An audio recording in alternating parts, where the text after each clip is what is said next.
রব্বি ইশরাহ লি সাদরি ওয়া ইয়াসসির লি আমরি ওয়াহলুল উকদাতাম মিন লিসানি ইয়াফকাহু কওলি রব্বি জিদনি ইলমা।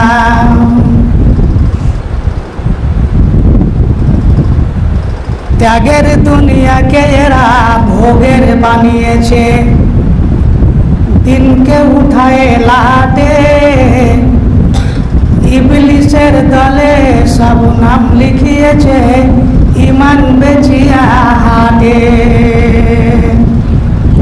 ত্যাগের দুনিয়াকে এরা ভোগের বানিয়েছে, দিনকে উঠায় লাটে, ইবলিসের দলে সব নাম লিখিয়েছে, ইমান বেচিয়া হাটে।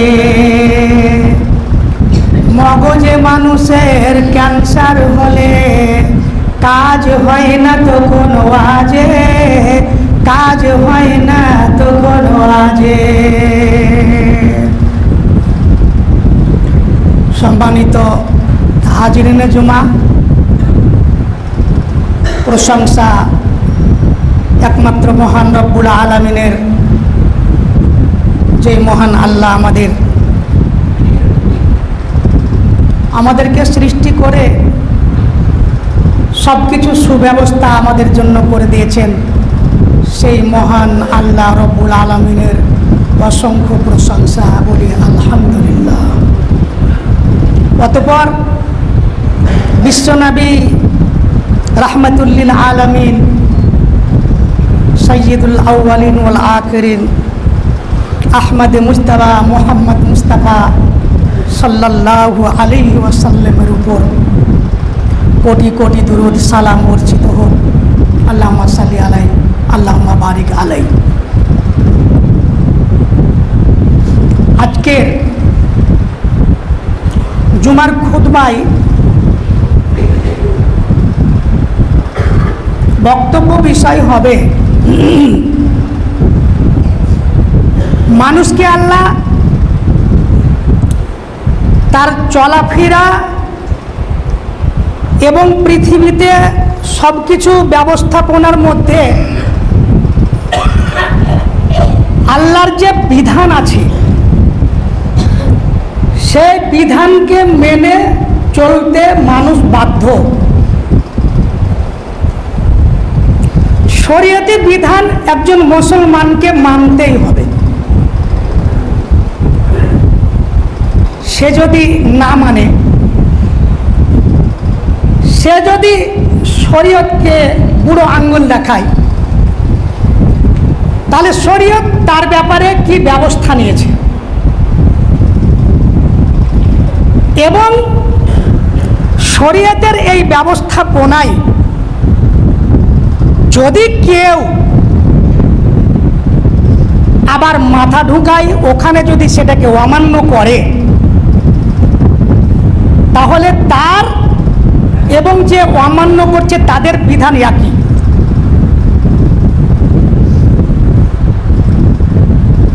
এবং এই বিষয়কে সামনে রেখে আপনাদের সামনে আজকে একটা ঘটনাকে তুলে ধরব এবং এই ঘটনা ঘটার পরে আল্লাহ রব্বুল আলামিন মুমিনদেরকে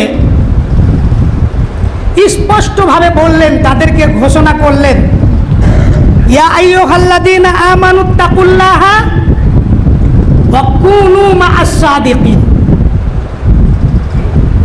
হে বিশ্বাসীগণ, ঈমানদারগণ, আল্লাহকে ভয় করো।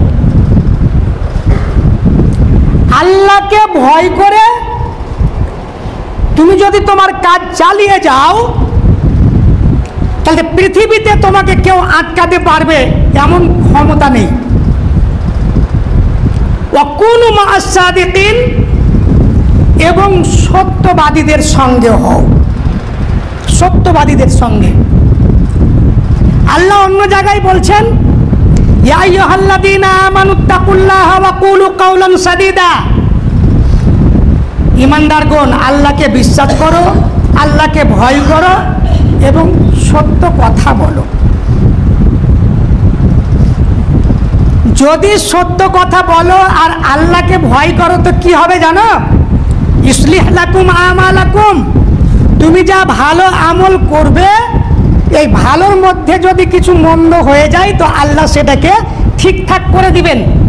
ওয়া ইয়াগফির লাকুম যুনুবাকুম, আল্লাহ তোমাদের গুনাহ খাতা মাফ করে দিবেন।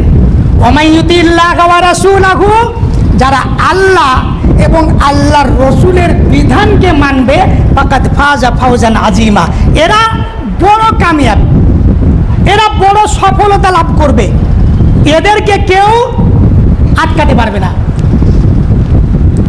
বিশেষ করে আল্লাহ রাব্বুল আলামিন এই আয়াতগুলো অবতীর্ণ করেছেন গাজওয়ায়ে তাবুকের পরে।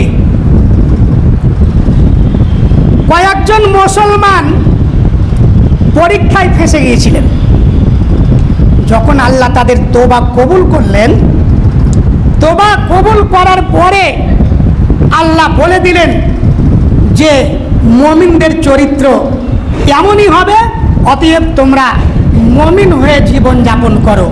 পৃথিবীতে আর কদিন বাঁচবে, এমন যেন না হয় যে তুমি ভালো আমল করতে করতে করতে করতে, আল্লাহ রসুল বলেছেন কিছু লোক আছে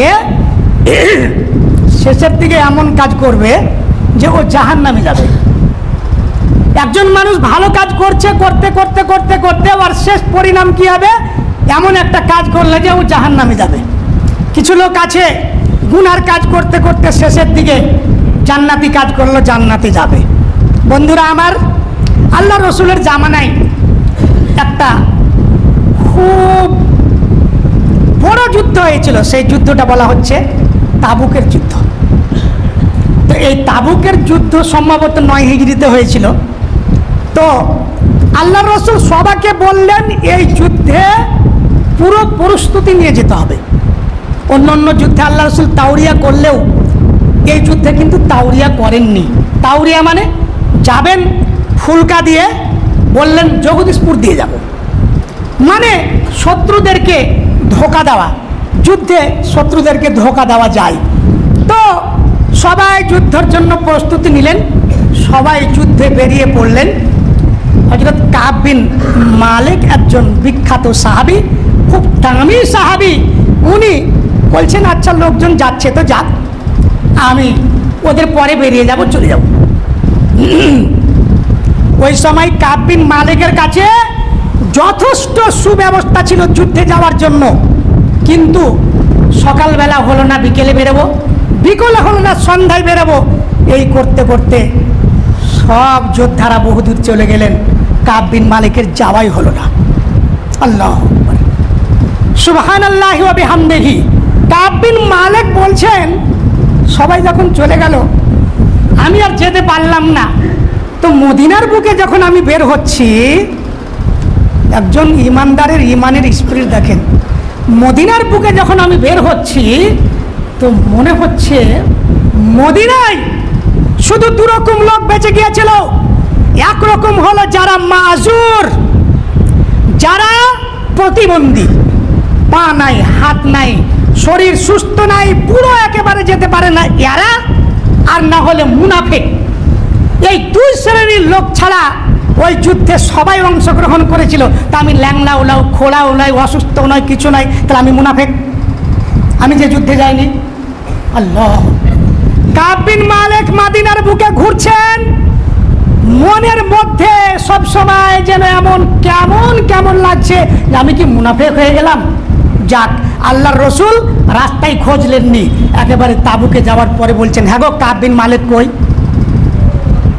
কত সম্ভ্রান্ত সাহাবী যে আল্লাহর রসুল তাবুকের যুদ্ধে গিয়ে ওখানে জিজ্ঞেস করছেন কাব বিন মালিক কই? তো কেউ বলল যে আর জানেন ও এখন খুব আনন্দে আছে। একজন সাহাবী ফাটাম করে বলছেন এমন কথা বলা যাবে না, তুমি কি জানো? কাব বিন মালিক সম্পর্কে আল্লাহর রসুল খুব ভালো লোক, ওর সম্পর্কে আমরা কিছু জানি না। যাক, যুদ্ধ শেষ হয়ে যখন ফিরে আসবেন, কাব বিন মালিক ভাবছেন আর তো আল্লাহর রসুল চলে আসবেন, তো আল্লাহর রসুলের সঙ্গে সাক্ষাৎ করতে যেতে হবে, তো কি জবাব দেব? এজন্য বুদ্ধি কি বুদ্ধিতে আল্লাহ রসুলের নারাজি থেকে বাঁচা যায়। যত আমার পরিবারে আত্মীয় স্বজনের চালাক লোক ছিল, বুদ্ধিজীবী ছিল, সবার কাছে বুদ্ধি নিলাম, আল্লাহ রসুলকে কি বলবো। যাক, এক সময় শোনা গেল আল্লাহর রসুল চলেই আসছেন। মদিনায় ঢুকার মুখে কাব বিন মালিক বলছেন, আমি যত পরামর্শ করেছিলাম, যত যুক্তি নিয়েছিলাম, যত আমি বুদ্ধি এঁকেছিলাম যে আল্লাহ রসুলকে বলবো, সমস্ত বুদ্ধিকে আমার জলাঞ্জলি দিয়ে সবকে ছেড়ে দিয়ে আমি সিদ্ধান্ত নিলাম আল্লাহর রসুলকে সত্য কথা বলবো, সত্য কথা ছাড়া বাঁচা যাবে না। অতএব আজকে আল্লাহর রসুলকে সত্য কথাই বলবো। অতএব আল্লাহর রসুল আসলেন। নিয়ম ছিল কোথা থেকে আসলে প্রথমে মদিনায় অবস্থান করতেন। আল্লাহর রসুল এসে মসজিদে নববীতে অবস্থান করলেন। যারা যুদ্ধে অংশগ্রহণ করেনি, বিশেষ করে যারা মুনাফিক, তারা সবাই আল্লাহর রসুলকে মিথ্যা অজুহাত শুনিয়ে দিল। আল্লাহর রসুল আমি এই কারণে যাইনি, আল্লাহর রসুল আমার এই ছিল, মানে নানান রকম। তো আল্লাহর রসুল মুনাফিকদের ওজর যেগুলো প্রকাশ্য ছিল সেগুলোকে মেনে নিলেন, আর যেগুলো গোপন ছিলেন সেগুলো আল্লাহকে সঁপে দিলেন। আল্লাহর রসুল তো আর আলিমুল গায়েব ছিল না। যারা আলিমুল গায়েব বলে আল্লাহর রসুলকে, তাদের মুখে এটা একটা সপাটে চড় যে আল্লাহর রসুল তারা যুদ্ধে যায়নি, তাদের জানতে পারলেন না কেন। আল্লাহর রসুল গোপন তাদের ব্যাপারটা আল্লাহকে সঁপে দিলেন, না হলে তিনি বলতেন তুমি এই কারণে যাওনি। যাই হোক, কাব বিন মালিক বলছেন, আমি যখন গেলাম তো আল্লাহর রসুল আমাকে দেখে হাসলেন, কিন্তু কেমন হাসি? রাগের হাসি। রাগের হাসি হাসলেন। আমি আল্লাহর রসুলের কাছে গিয়ে সালাম দিয়ে বসলাম। বসার পরে আল্লাহ রসুল বলছেন, মালিক, কাব বিন মালিক, কি ব্যাপার তুমি যাওনি কেন? কাব বিন মালিক বলছেন, আল্লাহ রসুল আমি যদি শুধু আপনি ছাড়া অন্য কোন লোকের কাছে বসতাম, তাইলে আমার যত যুক্তি ছিল সব যুক্তি দিয়ে আমি তার কাছ থেকে বেরিয়ে যেতাম। কারণ আল্লাহ আমাকে ফাসাহাত বালাগাতে ভরে দিয়েছে, আমি কথা বলতে পারি কি করে কার সামনে থেকে বেরিয়ে যেতে হবে। কিন্তু আমি যদি মিথ্যা কথা বলি, আপনি হয়তো রাজি হয়ে যাবেন, কিন্তু আল্লাহ আপনাকে জানিয়ে দিবে, তখন আপনি যদি নারাজ হয়ে যান আর আপনাকে রাজি করা যাবে না। আর যদি সত্য কথা বলি, আপনি আজকে অখুশি হবেন ঠিক, নারাজ হবেন ঠিক, কিন্তু আল্লাহর কাছে আশা করছি যে আল্লাহ একটা কিছু ভালো নাতিজা, কিছু ভালো ফলাফল আমার বের করবে। আল্লাহর রসুল আমার কোনো অসুবিধে ছিল না, কিন্তু যাচ্ছি করে আমি যুদ্ধে যেতে পারিনি। আল্লাহ। কাব বিন মালিক এই সময় সত্য কথা যখন বললেন, আল্লাহর রসুল ঘোষণা করে দিলেন, আম্মা হাদা ফাকাদ সাদাকা ফাকুম হাত্তা ইয়াকজি আল্লাহু লাকা হাত্তা ইয়াকজি আল্লাহু ফিকা। আল্লাহর রসুল বললেন, সত্য কথা বলেছি, এই কাব বিন মালিক সত্য কথা বলেছে। অতএব কাব বিন মালিক তুমি এখান থেকে চলে যাও, তোমার ব্যাপারে আমার আর কিছু সিদ্ধান্ত নাই যতদিন আল্লাহ কোনো ফাইসালা না করবে। আল্লাহ রসুল যখন বললেন, আমি যেতে লাগলাম। যখন আমি যেতে লেগেছি মসজিদ থেকে, কিছু লোক আমার পিছু ধরলো, পিছু ধরে বলছে, ওই কাব বিন মালিক তুমি তো জীবনে কোনোদিন মন্দ কাজ করনি, হে তুমি কোনোদিন পাপের কাজ করনি, হে আজকে তুমি আল্লাহ রসুলকে বলতে পারলে না যে আল্লাহ রসুল আমার এই কারণ ছিল, আল্লাহ রসুল তোমার জন্য ইস্তেগফার করতেন। যেমন সবাই বলল, কিছু লোক আছে এরকম, আপনাকে মিথ্যা কথা বলার জন্য, আপনাকে গুনাহ করার জন্য আপনাকে পিন দিবে। কাব বিন মালিক বলছে, আমার তখন মনে হলো যে আল্লাহ রসুলকে গিয়ে বলি দিই যে আল্লাহ রসুল আমার এই কারণ ছিল। তারপর জিজ্ঞেস করলাম, আচ্ছা এই ঘটনাটা কারো ঘটেছে? বলছে, হ্যাঁ আরো দুজনের। কে কে? তোরা বলল, যেমন তুমি সত্য কথা বললে, ও সত্য কথা বলেছে, তোমার ব্যাপারে যা বলেছে আল্লাহ রসুল তাদেরও ব্যাপারে তাই বলেছে। যতক্ষণ আল্লাহর ফায়সালা না হবে ততক্ষণ পর্যন্ত আমি কিছু বলতে পারবো না। তারা কে? তারা হলো একজন হেলাল ইবনে মুরারা ইবনে রাবি, আর একজন হচ্ছে হেলাল ইবনে উমাইয়া, দুজন সাহাবি। এরাও কিন্তু খুব সম্ভ্রান্ত সাহাবি, গাজওয়ায়ে বাদারের মতন যুদ্ধে এরা অংশগ্রহণ করেছিল। আল্লাহর রসুল এদেরকে বললেন যে তোমরা অতক্ষণ পর্যন্ত আমি কিছু বলতে পারবো না, তোমরা যাও যতক্ষণ আল্লাহর ফায়সালা না হয়। আল্লাহু আকবার। এই কথা বলে দেওয়ার পরে আমি যেতে যখন আরম্ভ করলাম, আল্লাহর রসুল সাল্লাল্লাহু আলাইহি ওয়াসাল্লাম সমস্ত মুসলমানদেরকে বলে দিলেন, দেখো তোমরা সবাই শুনে নাও, এই তিনজন ব্যক্তি কাব বিন মালিক, মুরারা বিন রাবি, হেলাল বিন উমাইয়া, এই তিনজনের সঙ্গে ফানাহা রাসূলুল্লাহ সাল্লাল্লাহু আলাইহি ওয়াসাল্লাম আনিল মুসলিমিনা আন কালামিনা। কাব বিন মালিক বলছেন সমস্ত মুসলমানদেরকে বলে দিলেন আমাদের সঙ্গে কেউ কথা বলবে না, আমাদের সঙ্গে কেউ চলাফেরা করবে না, আমাদের সঙ্গে কেউ কিনাবেচা করবে না, এমনকি সালাম দিলে সালামের উত্তর দিবে না। আপনারা তো সালাম দিবেনই না। শরীয়ত, যদি কেউ শরীয়তকে অমান্য করে, কোনো হারাম হালাল কাজ করেছে এমন কথা নয়, তবে ইসলামের বিধান, যদি ইসলামকে কেউ চাপতে চায়, ইসলামকে যদি কেউ মুছতে চায়, ইসলামকে যদি কেউ আক্রমণ করে, তাহলে তার বিরুদ্ধে সমস্ত মুসলমান যুদ্ধে নামবে। এটাই ঠিক, এটাই ঠিক। তো সবাই যুদ্ধে গেল, কাব বিন মালিক আর দুজন সাহাবী গেলেন না। আল্লাহর রসুল তাদেরকে সামাজিকভাবে বাইকাট করলেন, বাইকাট করে দিলেন। কেমন বাইকাট? এদের সঙ্গে কোনো রকমের লেনা দেনা হবে না। তার ছেলে তার সঙ্গে কথা বলবে না, তার আত্মীয় স্বজন তার সঙ্গে কথা বলবে না, তার ভাই তার সঙ্গে কথা বলবে না। এইভাবে চলতে আরম্ভ করলেন। শেষ পর্যন্ত কাব বিন মালিক বলছে, মনে হয় না যে আমরা ওই জায়গায় আছি যে জায়গায় ছিলাম। বিশাল পৃথিবী মনে হচ্ছে আমাদের ওপরে একেবারে ছোট হয়ে গেল, ছোট। আল্লাহু আকবার।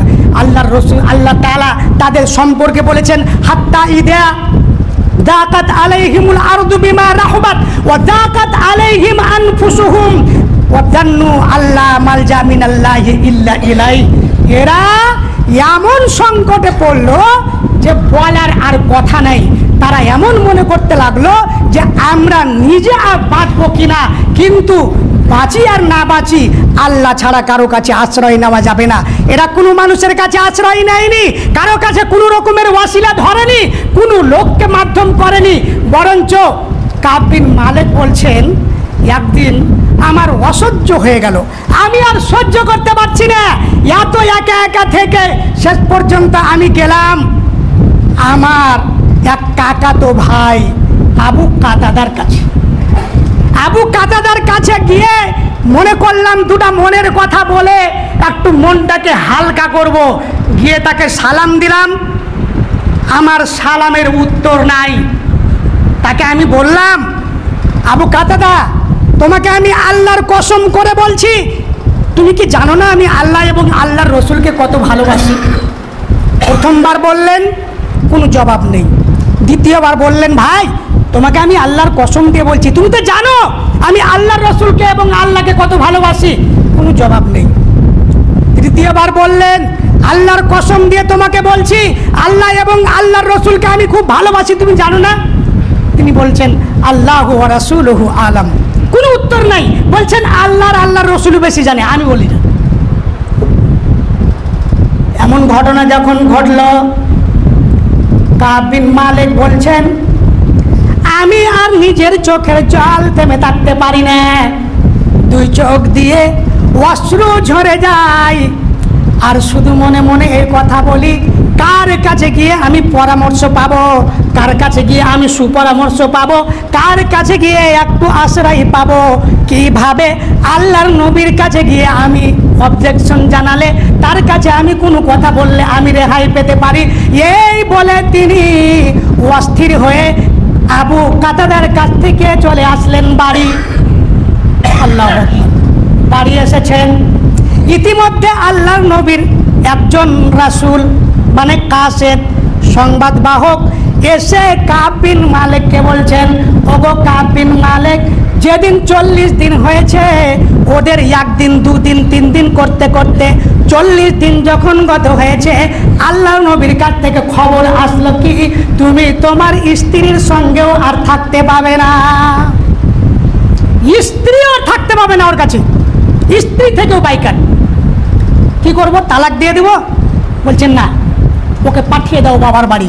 তালাক হবে না, কিন্তু ওর সঙ্গে তোমার কোনো সম্পর্ক থাকবে না। কতদিন পর্যন্ত? যতদিন পর্যন্ত কোনো আল্লাহর হুকুম না আসে। আল্লাহু আকবার। শেষ পর্যন্ত তিনি চলে গেলেন। আমি একদিন স্ত্রীকে পাঠিয়ে দিলাম, সবারই একই হুকুম। সবচাইতে বড় বিপদ হলো কি, কাব বিন মালিক বলছেন আর দুজন যে ছিল ওরা ছিল বয়স্ক, আর আমি একেবারে যুবক। তো আমাকে বাজারও যেতে হয়, মাঠও যেতে হয়, আমাকে মসজিদে যে নামাজও পড়তে হয়, অনেক কিছু করতে হয়। আমি তো আর বসে থাকতে পারি না। একদিন মদিনার এক বাজারে ঘুরছি, তো একজন লোক আমাকে খুঁজছে। তো ও বলছে কাব বিন মালিক কোথায়, কাব বিন মালিক কোথায়। তো লোক তো আমার সঙ্গে সম্পর্ক রাখে না, আমার সঙ্গে কথা বলে না। লোক ইশারা করে বলছে, ইশারা করে যে ওই যে। ওই লোকটা এসে আমার কাছে গাসসান বাদশার পক্ষ থেকে একটা চিঠি দিল। চিঠি, আপনাকে যদি কেউ সামাজিকভাবে বাইকাট করে কিনা, আপনাকে জাহান্নামের পথ দেখার জন্য অনেক লোক রেডি আছে, প্রস্তুত আছে। দিনে কোনোদিন নামাজ পড়ে না, রোজার বালাই নাই, আরো কিছু নাই। আর কোন লোককে যখন বাইকাট করা হচ্ছে তখন ওর দয়ার মায়া উঠলে পড়ছে, বলছে লোক অনেক জেনা করছে, অসুবিধা নাই। লোক অনেক চুরি করছে, অসুবিধা নাই। লোক ঘুষ খাইছে, অসুবিধা নাই। আর একটা হারাম মায়া লোককে নিয়ে আছে, তো কি অসুবিধা? ফতুয়ার শেষ নাই। তুমি আছো কোথায়? চুরি করছে তুমি ধরতে পারো না? যে জেনা করছে তুমি তাকে ধরতে পারো না? যে সুদ খায়, ঘুষ খায়, তুমি তাকে ধরতে পারো না? তুমি যদি ধরতে পারো তো তার অবশ্যই বিচার হবে। তার জন্য একজন অন্যায় করবে ওপেন কোনো দিন হতে পারে না, কোনো দিন। একজন স্ত্রীলোক আপনার উপরে হারাম হয়ে যাওয়ার পরে ওকে নিয়ে যদি আপনি চলেন, একজন অন্য স্ত্রীলোকের সঙ্গে যেমন জেনা করলে পাপ হয়, যেমন জেনা করলে পাপ হয়, তেমন পাপ হবে, তার চাইতে আরো বেশি গুনাহ হবে। এমন লোককে যখন বাইকাট করা যাচ্ছে তখন আপনাদের মনের জ্বালা একেবারে উঠছে যে ওই লোকটার এত অসুবিধা। তুমি কি আল্লাহর রসুল থেকে বেশি দরদি? তুমি কি আল্লাহর রসুল থেকে বেশি রাহমাতুল আলামিন? তোমার কত দয়া উঠলে পড়ছে। তুমি যদি তার সংবাদের মাধ্যম হও, তার কাছে কোনো সাহায্যের মাধ্যম হও, তো তুমি বেঁচে না থাকো, তুমিও কিন্তু ওই গাসসান বাদশার মতো হবে। গাসসান বাদশার পক্ষ থেকে যখন চিঠি আসলো, কাব বিন মালিক খুলে দেখছেন, কাব তুমি তো একজন ভালো লোক, মদিনাতে তোমার খুব ভালো বন্ধুত্ব ছিল মুহাম্মদ সাল্লাল্লাহু আলাইহি সাল্লামের সঙ্গে। মুহাম্মদ সাল্লাল্লাহু আলাইহি সাল্লাম তোমাকে এইভাবে আকঘরা করেছে, এটা কিন্তু তুমি এত সহজ বা এত হালকা লোক নও। চলে এসো আমাদের কাছে, যত রকমের সাহায্য করতে হয় আমরা করব। মুহাম্মদ তোমাকে একঘর করেছে, তো কি হলো? চিঠিটাকে পড়ার পরে কাব বিন মালিক সঙ্গে সঙ্গে নিয়ে এসে জ্বলন্ত চুল হাতে ভরে দিয়ে সঙ্গে সঙ্গে তাকে জ্বালিয়ে দিয়ে তিনি আল্লাহর কাছে ক্ষমা প্রার্থনা করছেন। আল্লাহকে বলছেন, আল্লাহ পাপ তো যা করেছি আল্লাহ, আর সহ্য হচ্ছে না। আল্লাহ তুমি আমাদের ব্যাপারে কিছু অবতীর্ণ করো, তুমি তওবা কবুল করো, তুমি আমাকে গ্রহণ করো। এইভাবে কাকুতি মিনতি করে কাব বিন মালিক কত আল্লাহর কাছে কেঁদেছেন সেটা আল্লাহই ভালো জানে এবং কাব বিন মালিকই ভালো জানে।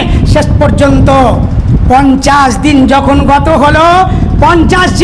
গত হলো তখন তিনি বলছেন, আমি আমার বাড়ির ছাদের ওপরে ফজরের নামাজের পরে বসে আছি, জিকির আজকার করছি। ফজরের নামাজের পরে জিকির আজকার করছি, আর আমি আল্লাহকে ডাকছি আর বসে আছি।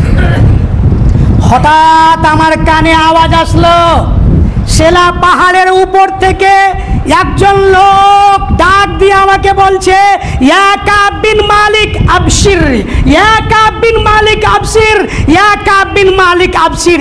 সেলা পাহাড় থেকে জোর আওয়াজে যখন বললেন, আমার কানে যখন খবরটা পৌঁছে গেল, আমি সঙ্গে সঙ্গে সিজদায় পড়ে গেলাম এবং আল্লাহকে ডাকতে আরম্ভ করলাম, আল্লাহ, যেই বিপদে ছিলাম সেই বিপদ থেকে হয়তো তুমি আমাকে উদ্ধার করলে। কাব বিন মালিক বুঝে গেছেন এবং শুকরিয়া আদায় করার জন্য সিজদায় পড়ে গেছেন। সুবহানাল্লাহ।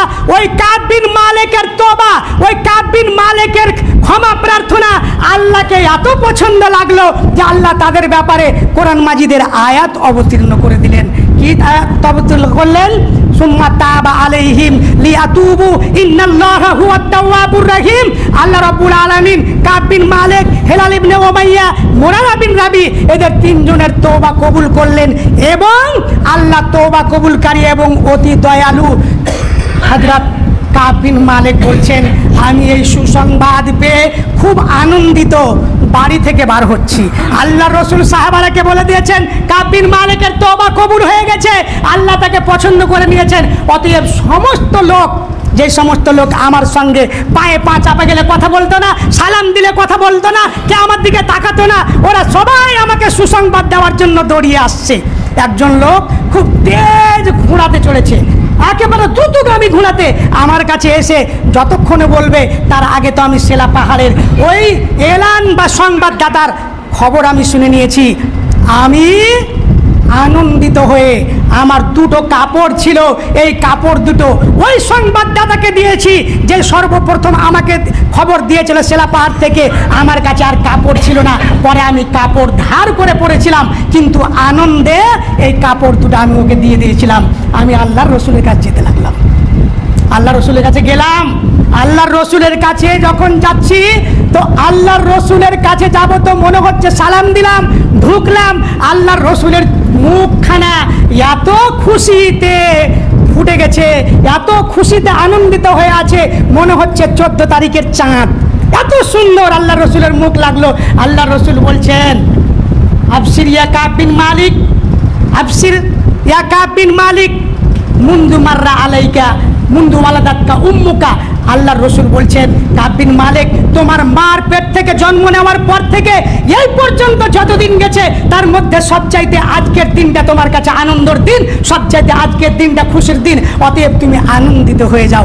যাক বন্ধুরা আমার, আল্লাহর রসুল সাল্লাল্লাহু আলাইহি সাল্লামের এই সংবাদ পাওয়ার পরে কাব বিন মালিক কত আনন্দিত হলেন। তিনি বলছেন, আল্লাহর রসুল, আমার যা আছে, আমার ধন সম্পত্তি যা আছে সব কিছু আল্লাহ এবং আল্লাহর রসুলের জন্য দান করে দিলাম। আল্লাহু আকবার। যা আছে আল্লাহর রসুল, যা সব। আল্লাহ রসুল বলছেন, আমসিক আলাইকা বাদা মালিকা, তোমার কিছু মালকে তোমার নিজের লেগে রাখো খাপা, অত আবেগে পড়ে সব দান করে দিলে হবে? বলছে আল্লাহর রসুল, যেটা খাইবারের অংশ পেয়েছিলাম সেটা থাকলো, বাদ বাকি সবই দিয়ে দিলাম।